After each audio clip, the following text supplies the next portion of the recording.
Hi, everybody. Welcome to our DAT IQ Weekly Market Update. This is our update for June 17, episode 343. I'm Dean Croak, market analyst here at DAT. No Chad Kennedy today, co-host. He's on vacation, but I do have special guest from British Columbia, Daman Grewal. Daman, good to be with you again. It's been quite a few years since we've had you on our show.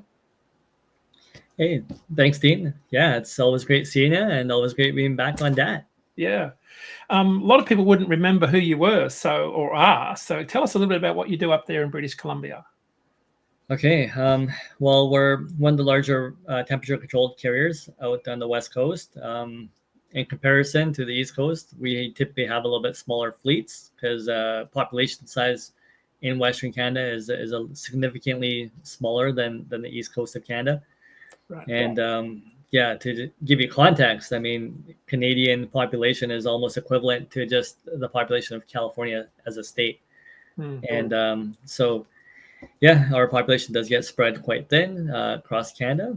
And for us, trucking, I've been doing this since about 1997, 98, mostly truckload services into the US, across Canada, and then a little bit into Mexico as well. Yeah. What's the fleet look like composition-wise? Owner-operators, independent contractors, all company drivers? What's it look like? Mostly company-owned, and mostly team driving is what we do. So 2 drivers on every truck. And yeah, 3-day coast-to-coast service is kind of our specialty. Mostly refrigerated trailers, but we are pretty much almost like 40% dry van now as well. Yeah. Okay. Yeah, I see your trucks here at the New England Produce Market on occasion. So, it's a 3-day transit. Then you turn and go straight back. I guess it's a 6-day round trip. Yeah. So sometimes we'll go to, like, let's say Boston, New York, loop back up towards Montreal, Toronto, then come back this way. And then if we can get something from the States coming back this way, it's ideal. Yep. And then we'll come back straight. So if we get back straight, 6 days. If we have to go back through Toronto, sometimes, a half day more. Got it. Yeah. I don't think a lot of people appreciate how hard that is, that amount of mileage in a 6-day period. That takes a special kind of driver to do that week in, week out. 100%. It's not the easiest. I mean, trying to get 2 people in a small box together to move for that many days at a time. And then typically when they come home, they're only home for maybe 24 hours to 36.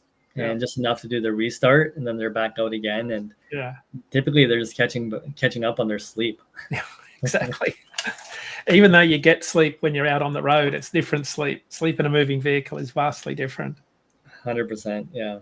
All right, Damon, we'll bring you back in towards the end. I'll get through the market update as quick as I can. Then we'll come back and talk about some of the challenges you're facing and what a day in the life of a Centurion driver looks like.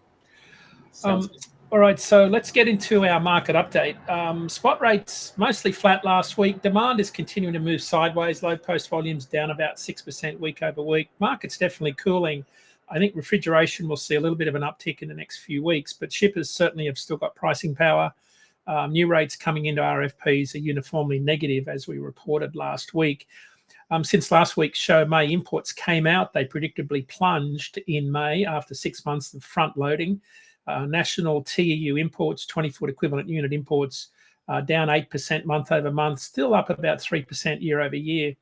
In Los Angeles, where about 50% of monthly imports come from China, volumes dropped 20% in May compared to April. The big ticket items that we get a lot of, furniture is the number one commodity, down 24%. The labor-intensive goods where China dominates, things like menswear, toys, linen, women's apparel, footwear, down 26% month over month and 21% year over year. I did a LinkedIn post on the weekend about fireworks. In contrast, May is generally the peak season for fireworks. Last month, they recorded the lowest volume in May on record, down 51% month over month and 73% year over year. But there's been a sizable amount of front loading of fireworks. There's plenty in warehouses for this year's July 4th celebrations. ACT Research trailer orders in April just below 10,000 units, down about 57% from March and about 32% from this time last year. Fairly weak truck market fundamentals, new truck orders down 44%. Cross-border volumes, and this is what we'll talk about with Daman a little bit later.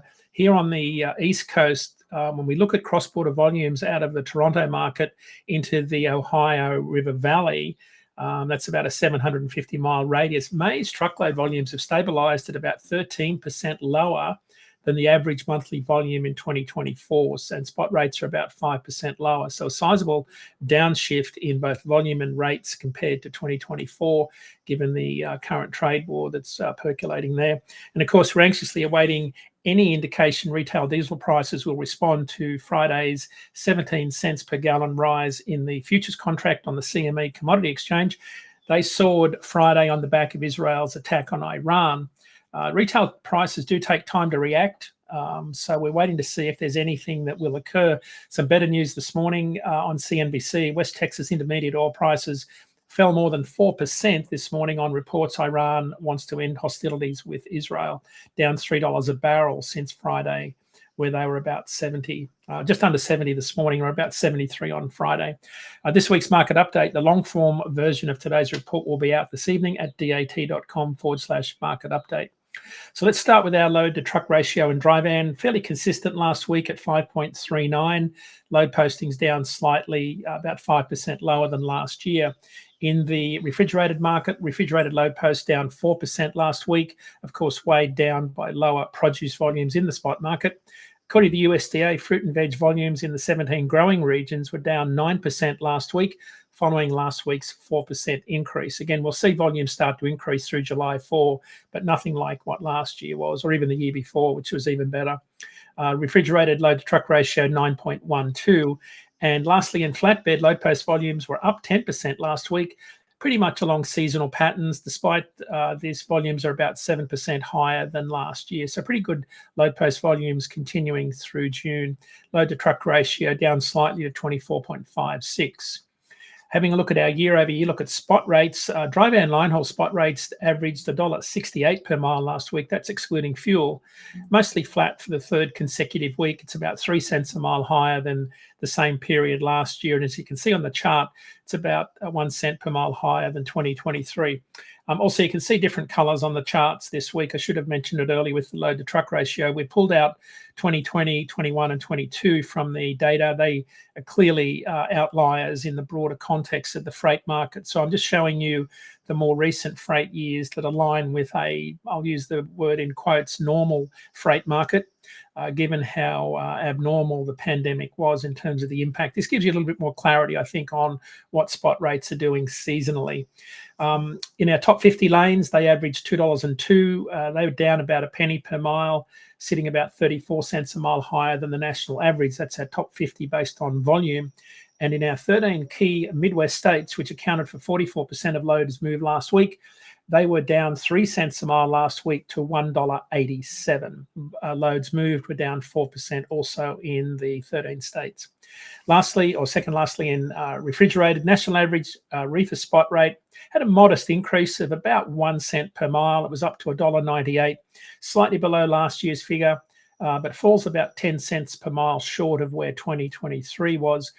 That decline is notable. Compared to 2023, month-to-date produce volumes were about 10% higher in June of 2023. Current month-to-date produce volumes are down 9%. That's about 6,500 fewer truckloads compared to last year. It's about 9,000 fewer than 2023. So that's why we're seeing some softness in the spot market, a lot less produce moving on spot. And lastly, in flatbed, average spot flatbed rate, excluding fuel, held steady at $2.17. That's about 11 cents per mile higher than where it was this time last year. However, as you can see on the chart, compared to the blue line, it's about 38 cents a mile lower than the bull market rate recorded in 2018, which of course was largely driven by flatbed rates in that booming industrial economy. Quick look at our short-term forecasts. This is our Ratecast forecast going out 35 days. The green is what Ratecast is forecasting rates will be. Weights heavily long-term seasonal trends, of course, and it's bounded by the yellow and red upper and lower bands. The blue, of course, is the 7-day weighted moving average of historical rates for loads moved over 550 miles. In dry van, we're thinking that rates will be up about 3 cents a mile by the time we get to July 19. They'll be about $1.73 a mile by the time we get there. That looks to be about 10 cents a mile higher than where they were last year. Low case has rates down a penny, high case up 7. So it's a pretty optimistic forecast this week in dry van. Of course, that's influenced by some of the tightness in the refrigerated market, where ratecasts expect rates to be about $2 a mile by the time we get to the middle of July. That'll be 4 cents a mile higher than this time last year. And lastly, in flatbed, by the time we get to July 19, Ratecast is expecting rates down 3 cents a mile at $1.97. By then, rates will still be about 17 cents a mile higher than last year, picking up on the very strong first half of the year that we've had in the flatbed market. So that's the end of our rate forecast and market update. We're going to bring Daman back in to talk about the Canadian market, in particular Western Canada, that we don't get to talk about much. Daman, as I mentioned at the top of the show, Eastern Canada volumes have settled lower. Clearly, there's an impact of the trade war. When I look at volumes out of the Vancouver market, I see a lot of volatility, but I also see the market settling. What's your take on where the British Columbia market is right now? British Columbia, I mean, we're quite different from the Eastern Canada. Eastern Canada is very heavily manufacturing based, right? Whereas the West Coast, we have various industries. So right now, like our greenhouses are starting to get going. We do have a lot of aquaculture that's shipping out of here, a lot of nursery products. But then we also diversify with like the cruise ship season coming in right now. So a lot of the cruise ships going in, coming in from Seattle, possibly going into Vancouver, then up into Alaska. We do get a considerable cruise ship season. We do have a movie industry here as well, where we will be transporting movie sets, from the States into Canada, and then moving along in those regards. But we're very diverse. I mean, we're not as concentrated heavily on manufacturing base. We in Vancouver particularly, we kind of get stuck in a little bit of a valley, so we're kind of landlocked a little bit. And so manufacturing space becomes very, very expensive. And so, again, not easy for people to set up shop here. A lot of our distributions move into different parts of Canada as well. And so, we kind of have like a smaller trucking industry here, but it stays pretty regular year round. And then especially now in the summer months, we are starting to see a ramp up of all our produce starting to grow a little bit more daylight hours. And yeah, we anticipate everything to get quite busy. And because there's been, I think, a truck reduction over the last year and a half, I think also because of that, we're actually going to see freight rates probably go up a little bit higher. And there might even be capacity issues when it comes to trying to servicing some of this product that's going to be coming out and growing. Yeah. That's really interesting. So it's kind of the opposite of what we're hearing about capacity over here on the East Coast. What sort of things do you think are driving the capacity reductions that you're thinking about? I think one is price of equipment is so expensive, and the rates have been pretty down for the last maybe year and a half. And so I don't see many people replacing vehicles right away. And something that isn't usual here is that we're seeing so many trucks and trailers coming up for auction. And so I've been hearing a lot of feedback. People have been reaching out to find out evaluations for what this equipment is worth. But we have Ritchie Brothers, which is in the U.S. as well. But like their yards are full of trucks that have gone back. There was a company called Pride that also had U.S. operations, but when they went under as well, a lot of this equipment was taken back and put up for auction. Right, to try to get the banks recuperated for their funds. But then when looking to buy new equipment, $200,000 plus is what it costs in Canada here. We're paying US dollar pricing on it. So a lot of people haven't really been replacing their fleets as much as I think that they probably should have. Right. And I think what I keep hearing back in the marketplace that a lot of people are running a little bit older equipment, trying to run it a little bit longer, which again, it favors the companies that do have good rates in place and are replenishing their equipment, might be able to take advantage of that as the market kind of heats up here. Yeah. I was just looking at RateView this morning, looking at the 7-day rolling average from Vancouver, British Columbia to Los Angeles. Daman, these are some fairly scary numbers, which maybe reflect what you're talking about. 93 cents a mile south on 1,281 miles, $2.60 north from Los Angeles back. So round trip rate, that's still only $1.30 a mile. That's not good. Like, so is that kind of what you're seeing in the dry van market? Is that Dry van market has typically been a little bit lower rates, Right. a little bit more competition in that Yeah. range. So I know for us, we are running into California, but we try to go more Midwest, East Coast, try to get the longer miles, different type of rates. And we don't want to be competing against that bottom dollar. But even though there is a lot of carriers that are doing that, and the rate down to California has always been around that 93 cents, Right. type of rate, where we're just covering our, not even covering costs going down, but it's about what can you grab on the way back. Yeah. And that's always been that fluctuation, and saying, okay, hey, if we could get a good load coming back. But again, there's a lot of people that are picking up the cheaper freight, which is bringing that per mile rate down. But there's a lot of still good customers out there that are paying a decent rate. Right. But there's a lot of new players that come into the marketplace that don't know how to really rate, and maybe that's the equipment that we're seeing that's going up for auction. Right. Yeah, I bet it is.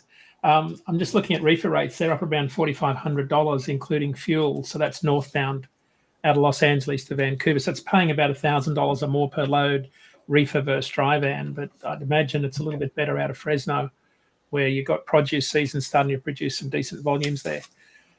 That's fascinating. I want to touch on something you mentioned. I'd never thought about the cruise ship season. Can you speak more about what that entails? Because we see it in Miami in particular, but when does it occur, and what sort of, what's driving that? Like, is it Alaska, people traveling out to, are they going to Alaska from British Columbia?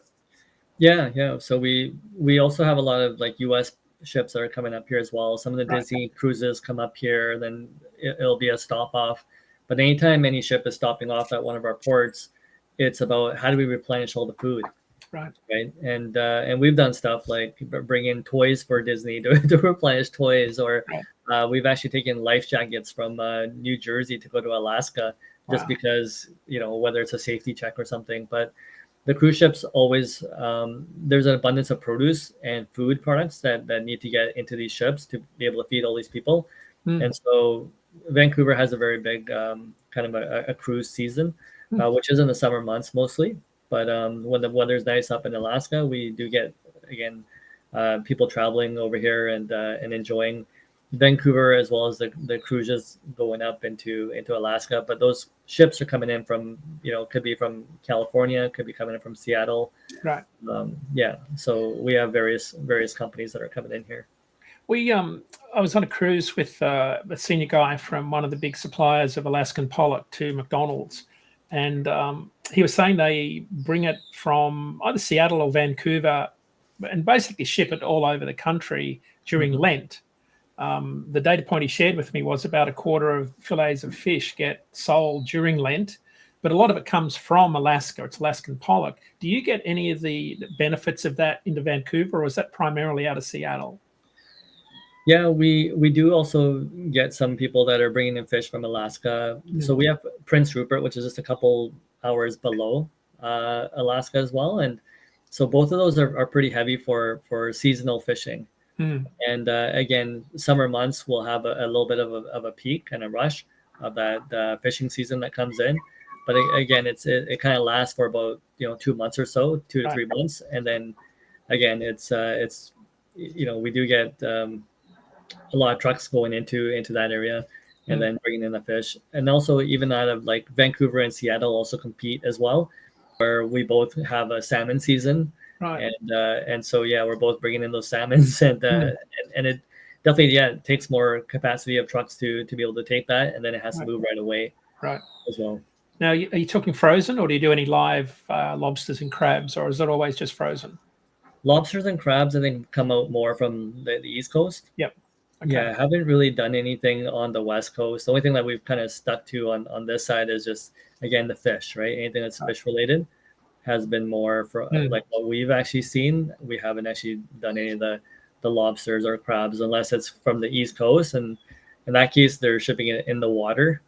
So it's just to keep it alive, and different type of transport. This is fascinating. Hadn't really appreciated how different the two sides of Canada were. I guess I could have, if I'd have thought a bit more about it. But the highway infrastructure is very different in terms of whether you think about cross country into the US or across the Trans Canada. How do you run your operation seasonally? Do you run into the US to travel east coast, or do you go across the Trans Canada? So a lot of our freight is going into the US. Right. So we do run some of the Vancouver into eastern Canada, but a lot of our freight is going into the US, the Midwest, the East Coast, Right. California, Texas, and then from there we're coming back into Canada. And typically on the way back, we're running. If we can't come back directly to Western Canada, we're coming in again back through Toronto, and then we're running the Trans Canada all the way back. Got it. Yeah, US highways are definitely a lot easier for us to travel on, but again, depending on where that freight is coming from, we used to run through the US along, quite a few years back. But then what would happen is that when these trucks would come out for inspection, and it would happen more and more, but we used to be able to run inbound if we were going back and forth to Toronto. But then the inspections started getting higher and higher, and I think it was hard to really, and the cost was being passed on to the clients. And when the freight was being touched, clients didn't want that, customers didn't want that, and we just figured it would be easier to run back across Canada. Right. And yeah, it's a little bit different, but I think the States really didn't want the trucks running through the US anymore. Right. And saying, hey, you know what, if it's coming in from Toronto, you don't need to dip down into here. You might just want to take it back across Canada, and then they have the right to refuse. So if you're going down about 4 or 5 hours, there's a chance that if they don't want to accept that freight or allow it to travel through the US, then you would waste almost half a day or so as well. Which in case, again, everybody wants their deliveries on time, and that half day can actually set things back quite a bit. Yeah. What's the mix of contract and spot look like in your business? Well, because we do a lot of seasonal stuff as well, it's not really contracted. So there's a lot of spot that comes out because you can't really dictate what the growing volumes are going to be. But I think for us as well, we're probably at about 30% contract and about 70% is spot. Got it. And is it most of that live load, unload? Yeah. Most of what we do is live pick and drops. Right. Let's talk about drivers a little bit. What are some of the challenges your drivers are facing as teams running cross country and cross border? I think it's just mainly just being away from home, right? That's the only thing that I really feel for some of the drivers is that there's a limited capacity of how long you can do that for. Yeah. Especially running under team, and then we talk about one driver trying to sleep while the truck is bouncing, possibly going cross country. And then the rest, sometimes like there's issues. Sometimes if there's certain receivers that are just taking way too long to offload. Sometimes just the respect that you get when you're at a receiver or a shipper, and trying to let them understand, like, hey, we've been driving for 3 to 4 days at a time to try to just come here. Can we just use the bathroom? Like just the simple things, right? But otherwise, I mean, the infrastructure is good. The US has great truck stops that the drivers enjoy going to and utilizing. And there's lots of food available. So there's a lot of facilities that cater to trucking. But it's just the small things, right, that really make a difference. Yeah. The sleep's a big part of it. In the company I had in Australia, we would run 6 months on, 6 off. We had a lot of drivers come over from New Zealand, and they were just there for the money. So they would work really hard for 6 months, basically live in the truck. It would run 24/7. We'd run typically about 21 hours out of every 24. So the truck never really stopped moving, and they were pulling 3 trailers at a time. So it was a little bit different in terms of road speed and miles. But it kind of worked because the 6 months on, it's a long period of time in a truck when you're doing 6,000-7,000 kilometers a week. It's a lot of mileage. But it worked because they would generally come across there was generally some sort of a relationship between the two drivers, which I found worked best. The biggest challenges I always had with teams were putting two drivers that didn't know each other. So I always tried to hire brother, sister, sisters, brothers, father, son, husband, wife, all of those types of combinations seem to work the best. I got the best production and the most happy drivers. Is there any? Do you try and do that, or is that just if that came along, that's great, but it's not something you see a lot of? We definitely try. We always try to see if the main driver, if he knows somebody. Most likely, it's matching sometimes personal preferences, like food preferences. If the food smells a certain way, sometimes, right. or sometimes those habits. But for the most part, like what we've seen, especially in British Columbia, is the Eastern European drivers and then the South Asian drivers that we had would work really well, and then we had some Asian drivers too that were. Again, if they were both of the same background, then it would work a little bit easier, just because they could speak and communicate a little bit with each other.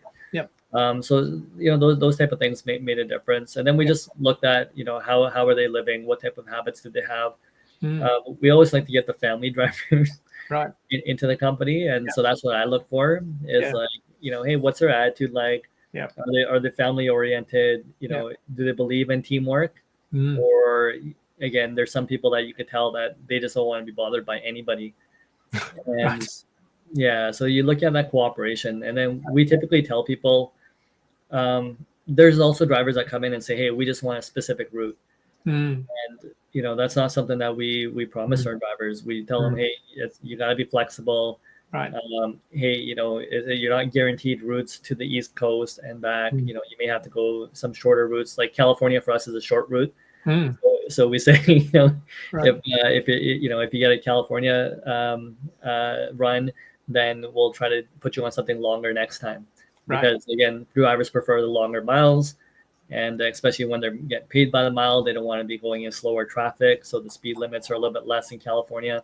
And they look at that and they say, hey, you know what? Nobody wants to do. Maybe sometimes California has multi pickups, and the East Coast is more one pick, one drop.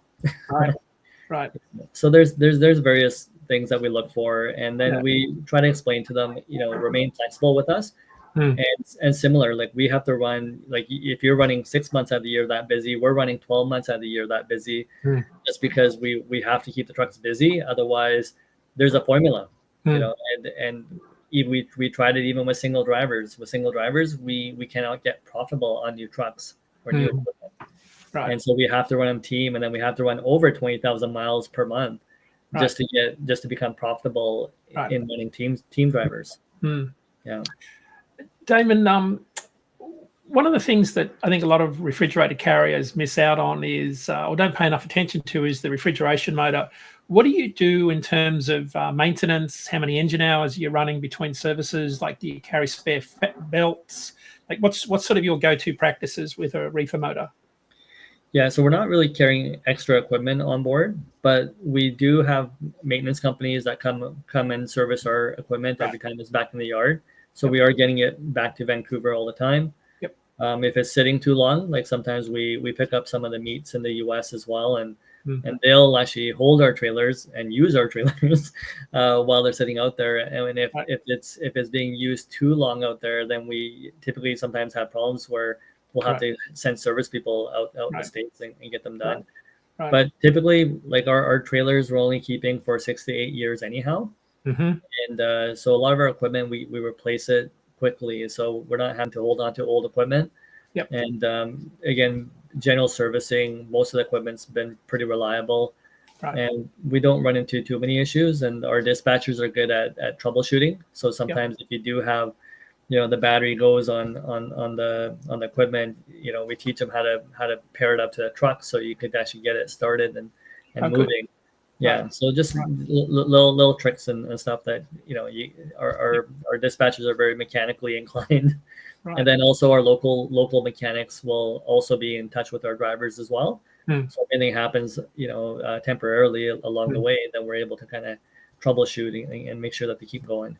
So you're dialing in, like using telematics, are you dialing direct into the engine itself to do the troubleshooting? when it's on the No, it's mostly with the drivers. Yeah. Okay. So right now we are using Samsara. Yep. And Samsara does have some technology that is communicating with the reefers right now. So we're actually working on trying to get more information on that and to get that updated. Wow. Okay. Yeah. We're kind of coming up on time here. Damon, if we've got any shippers out there or brokers that are looking for some capacity out of British Columbia, how do they contact you? You can find us online at centuriontrucking.com. You could also look me up on LinkedIn, Instagram. We're pretty much on all the social medias, Facebook as well. Yep. And they know how to get a hold of you. And so you know how to get a hold of me. Yeah. But yeah, you can always email damon.grewal@centuriontrucking.com as well. Yeah. Well, it's great to have you on the show. It's been too long. We need to get you back on maybe later in the year, talk a bit more about the market. But thanks for being on, Damon. It's always good to catch up with you. Great. Thank you for the invite. Appreciate it. Couple of shout outs before we go. Don't forget the ACT Market Research Conference is on in August 21. Go to actresearch.net. Chris Kaplis is talking to Christian K.O. O'Meara, Senior VP at Jaeger, talking about some of the non-financial factors they use when they're picking carriers. Next week's show, very interesting show with Dustin Jalbert from Fast Markets. We'll be talking about the single-family home business and construction lumber prices in general. With that, another show's in the books. Be safe, be nice to everyone. Make sure you subscribe to our channel. And we'll be back here again next week at 10 a.m. Eastern, 7 a.m. Pacific.